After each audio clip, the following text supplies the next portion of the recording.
चलिए सर चलिए, आप लोग को आज पढ़ा देते हैं हजारी प्रसाद द्विवेदी की रचना।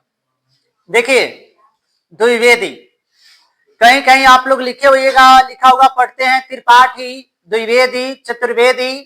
तो जो दो वेदों के अध्ययन करता होते हैं, जो दो वेद के जानकार होते हैं, उन्हें द्विवेदी कहा जाता है। और हजारी प्रसाद द्विवेदी यह निबंध के लिए काफी प्रसिद्ध कवि माने जाते हैं। इनकी रचनाएं आपको सर्वश्रेष्ठ होती है और यह एक से बढ़कर एक निबंध लिखे हुए हैं।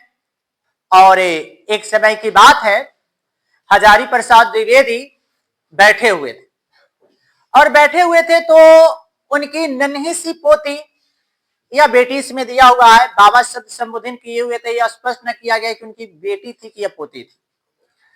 क्या है कि एक नन्ही सी बच्ची आती है हजारी प्रसाद द्विवेदी के पास और उनसे कहती है कि बाबा नाखून क्यों बढ़ते, नाखून क्यों बढ़ते, और अपने नख की तरफ देखने लगती है।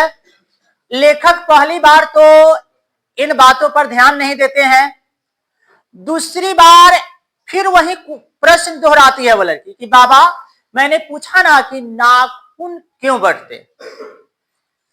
लेखक सोच में पड़ जाते हैं और सोचते हैं कि अरे यह मेरी नन्ही सी बच्ची है, लेकिन इसके लिए यह जो प्रश्न है यह काफी अधिक मूल्यवान है। इसलिए जब गहरी से चिंतन करते हैं तो लेखक आपको काफी साहित्य काल के गहराइयों में डूब जाते हैं और उन्हें स्पष्ट होने लगता है कि नाखून क्यों बढ़ते हैं। यह प्रश्न लेखक के सामने आ जाता है। अतः लेखक इसका शीर्षक ही रख देते हैं, नाखून क्यों बढ़ते हैं। अब आपसे हमेशा से क्वेश्चन पूछेगा कि नाखून क्यों बढ़ते हैं। अब यह प्रश्न रहता है कि लेखक के सामने यह प्रश्न कब आया, तो जब उनकी पोती उनसे पूछने का कार्य की थी कि नाखून क्यों बढ़ते हैं, तब यह प्रश्न उनके सामने आया। लेखक जब गहराई से सोचे तो काफी सुदूर, काफी आपको बोलते हैं प्राचीन काल के अवशेषों के आधार पर, अनुमानता के आधार पर वह सोच में पड़ गए और उन्हें याद आया कि प्राचीन काल में जिस समय मनुष्य आदि मानव थे, वे जंगलों में निवास करते थे और नरभक्षी की तरह, कहने का अर्थ है कच्चे मांस खाया करते थे, जीव जंतुओं का शिकार किया करते थे, अपनी रक्षा करते थे। तो उस समय उनके पास अस्त्र शस्त्र का अर्थ होता है आपको हथियार। अस्त्र शस्त्र के रूप में अगर उनके पास कोई वस्तु था तो वह था नाखून, क्योंकि नाखून के सहारे ही वह अपनी रक्षा करते थे, नाखून के सहारे ही वह शिकार करते थे। नख की उन्हें सबसे अधिक आवश्यकता थी, इसलिए नाखून बढ़ते हैं। जिस तरह आज नख बड़े बड़े रहते हैं तो मम्मी पापा या माता पिता हमें डांटते हैं, बोलते हैं कि नख क्यों नहीं काटता है। लेकिन उस समय का दौर जब कहने का अर्थ है कि नख अगर टूट जाते थे, या नख हम लोग उस समय के व्यक्ति तो डांट सुनना पड़ता था अपने पूर्वजों के माध्यम से, अपने माता पिता के माध्यम से कि नाखून कैसे टूट गया है। लेखक इसमें बड़ा ही सुनहरा शब्द का उल्लेख किए हैं कि सुपनखा, एक स्त्री हुई है जिसके नख बड़े बड़े थे, सूप के समान थे, इसलिए उसका नाम भी सुपनखा रखा गया था। ठीक उसी तरह से लेखक विचार करते हैं तो लेखक को पता चलता है कि प्राचीन काल में जब कहने का अर्थ है राम और रावण के बीच युद्ध हुआ था, तो उस युद्ध में भी आपको जो बंदर थे वे हड्डियों का, पत्थरों का, आपको नख का, इन सब का ही प्रयोग किए होंगे, तब उन्हें विजय मिली होगी। फिर कभी सोचते हैं, कभी को याद आता है एक और चीज कि दधीची ऋषि की हड्डियों का आपको बोलते हैं कि जो दधीची ऋषि थे इनके बारे में प्रसंग बहुत कम मिलता है। दधीची ऋषि एक ऐसे तपस्वी थे कि वह तपस्या करके इतनी ना कठोर साधना किए थे कि उनकी हड्डियां सबसे अधिक मजबूत हो गई थी। और हड्डियां मजबूत होने के कारण आपको वह तपस्या में लीन रहते थे। नतीजा ये था कि देवता और असुर के बीच युद्ध हुआ था और इस युद्ध में देवता हमेशा पराजय हो जाते थे। वे परम ब्रह्मा के पास गए और ब्रह्मा से उन्होंने कहा कि आप मुझे बताइए कि हमारे जीत का रहस्य क्या है, हम कैसे जीतेंगे। तो उन्होंने कहा कि असुरों के पास नख है और आपके पास नख नहीं है, उनके पास तरह तरह के हथियार है। आप सभी कोई दधीचि ऋषि के पास जाइए और उनसे क्या कीजिए, उनसे उनकी हड्डियां को मांगिए। उनके जो हड्डी है उनसे जो अस्त्र शस्त्र बनेंगे वह काफी मजबूत होंगे। ऐसा कह के आपको जब सभी कोई दधीचि ऋषि के पास गए तो दधीचि ऋषि बड़ा ही प्रसन्न हुए और उन्होंने प्रसन्न होकर कहा कि यह शरीर नाश्वर है, एक दिन ना एक दिन इसका अंत निश्चित है, लेकिन मुझे खुशी होती है कि हमारा शरीर की जो हड्डियां है वह आप लोग के काम आए। ऐसा कह के दधीचि ऋषि ने अपने प्राण को त्यागा। अब उनके हड्डियों से आपको बोलते हैं कि 3 तरह के हथियार तैयार हुए। एक इंद्र का वज्र। अब हमेशा ऑब्जेक्टिव पूछता है कि इंद्र का वज्र किस ऋषि के हड्डी से बना था, तो दधीचि ऋषि के हड्डी से।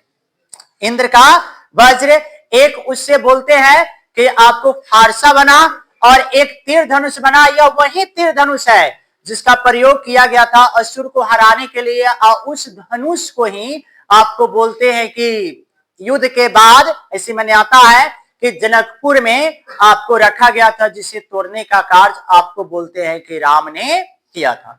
तो कभी कहते हैं कि प्राचीन काल से हड्डियों का प्रयोग, आपको नख का प्रयोग लोग करते चले आ रहे हैं। तो नाक का जो नाखून होते हैं, नाखून को आज भी लगता है कि लोग हमारा उपयोग कर रहे हैं, इसलिए नाखून बढ़ता है, लेकिन मनुष्य उसे काट कर नष्ट कर देता है और मनुष्य कहता है कि आज अब तुम्हारी हमें कोई आवश्यकता नहीं है, इसलिए वह व्यर्थ है। और कहने का अर्थ नख बढ़ने का कार्य करता है। कभी कहते हैं कि जैसे हम एक बार नख को काट देते हैं और वह पुनः बढ़ने का कार्य करता है, एक निर्लज अपराधी की तरह। जो एक चोर जैसे ही चोरी पर पकड़ा जाता है उसे सजा मिलती है और वह पुनः दूसरी बार चोरी करने के लिए हाजिर रहता है, उसी प्रकार से नख होते हैं। कवि का ऐसा कथन है। कवि ने एक और प्रश्न को उल्लेख किया है कि आपको वत्स्यान, जो यह थे ना वत्स्यान जी, एक बहुत बड़े आपको जानकार विद्वान थे और इनकी पुस्तक कामसूत्र थी। तो कामसूत्र में इन्होंने हमेशा पूछा है कामसूत्र के लेखक कौन थे, तो वत्स्यान जी थे। इन्होंने लिखा है कि विनोद सुकुमार, जो प्राचीन काल के राजा महाराजा होते थे, नवयुवक होते थे, युवक होते थे, वह नख को बड़े ही सुनहरा ढंग से काट कर 3 कोण आपको बोलते हैं वर्तुलकार होता है, आपको बोलते हैं आयतकार होता है, उसको क्या करते थे अलंकृत करके, लेकिन नख को रंग कर रखते थे, पता ना किस रूप में उसका उपयोग वह करते थे। नाखून आपको कवि कह रहे हैं कि जो बढ़ता हुआ नाखून है वह एक पशुता का निशानी है। नाखून बढ़कर हमें यही एहसास दिलाता है कि तुम्हारे पूर्वज क्या थे, आदि मानव थे, पशु थे, और हम काट कर यह साबित करना चाहते हैं कि हम सर्वश्रेष्ठ बन चुके हैं। आज तुम्हारी आवश्यकता नहीं है, लेकिन यह हमारी सबसे बड़ी भूल है, क्योंकि कवि कहते हैं कि नख का बढ़ना उस दिन तक समाप्त होगा जब हमारे मन में पूर्ण रूप से मानवता चली आएगी। क्योंकि मनुष्य का आज सिर्फ कहने के लिए मनुष्य है, एक दूसरे का लोग दुश्मन बना हुआ है। आपको कहने का अर्थ है कि क्षेत्र का बंटवारा हो गया है, राज्य का बंटवारा हो गया है। अगर मान के चलते हैं कि दूसरे देश में अगर कोई जाता है तो सीमा रेखा पर ही उसे गोली मारने की आदेश दे दी जाती है। जैसे एक गली का कुत्ता दूसरे गली के गली में जाता है तो वह कुत्ता उसे देखकर भौंकने लगता है। ठीक कभी वही तुलना कर रहे हैं कि आज हमारी परिस्थिति एक पशु से भी बदतर है कि जैसे ही हम एक देश को छोड़कर दूसरे के समीप जाते हैं तो वह मुझे उसी संदेह भरे नजरों से देखता है। इसलिए कहा जाता है कि हम पशुता की ओर बढ़ रहे हैं, ना कि मनुष्यता की ओर बढ़ रहे हैं। अगर मनुष्यता की ओर बढ़ते तो आज कहने का अर्थ है कि ऐसी परिस्थिति नहीं रहती। कभी उल्लेख किए हैं कि एक बूढ़े व्यक्ति था जो सत्य और अहिंसा के मार्ग को अपनाकर अपने देश में शांति स्थापित करना चाहता था, परंतु लोगों को यह बात रास नहीं आई और उनके लिए 3 गोलियां निश्चित कर दी गई, जिसके कारण गांधी जी की मृत्यु हो गई। कवि का यही कथन है। तो कवि कहते हैं कि छोटो कि एक बार ऐसा आएगा, कवि कहना है कि जिस दिन हमारे मन में मानवता आ जाएगी, उस दिन कहने का अर्थ है कि नाखून का बढ़ना अपने आप रुक जाएगा, क्योंकि जिन वस्तुओं का हमारे शरीर में कोई काम नहीं है वह समाप्त होते चले गए। जैसे पूंछ, पहले प्रत्येक व्यक्ति के पास एक पूंछ हुआ करती थी, वह पूंछ टूट चुकी है। उसी प्रकार से नाखून, बाल, दाढ़ी, मूंछ, यह सब क्या हो जाएंगे, आपको समाप्त हो जाएंगे। कब? जब कहने का अर्थ है कि हमारे अंदर आपको इंसानियत की भावना आ जाएगी, तब यही सारांश है, आपको नाखून क्यों बढ़ते हैं।